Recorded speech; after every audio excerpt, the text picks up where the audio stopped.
Salut à tous, je m'appelle Antoine Caron et je suis heureux de vous accueillir sur cette chaîne dédiée à la pêche. Ici, je partage des astuces sur la pêche, le choix des appâts et des leurres, et j'aide également les débutants. Abonnez-vous pour rester toujours au courant.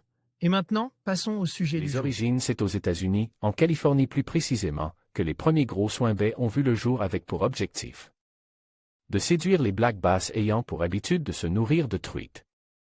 C'est d'ailleurs pour cela que la majorité des premiers swim-baits populaires, comme le Spro BBZ-1, imitaient des truites arc-en-ciel.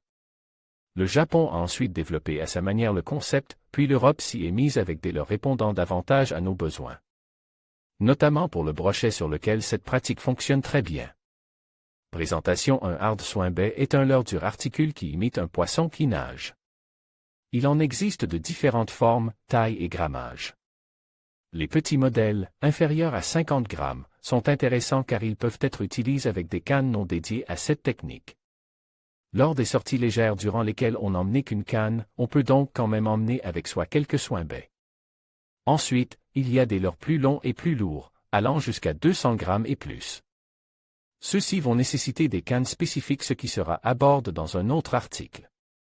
Une nage différente suivant les modèles d'une manière générale, plus le leurre possède de sections, plus il aura une nage serrée. Tandis que, s'il a moins de sections, celui-ci s'écartera davantage de son axe de récupération.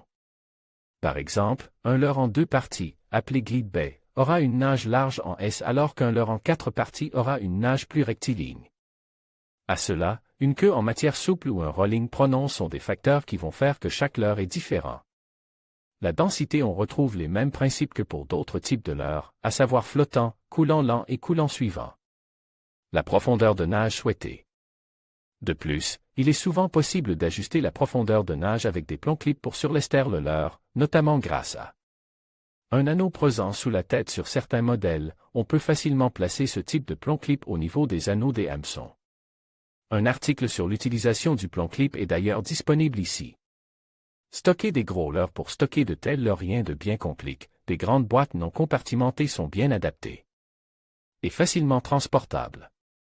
Outre leur aspect visuel attirant pour le pêcheur, c'est bel et bien leur efficacité sous l'eau qui est à l'origine de leur popularité croissante.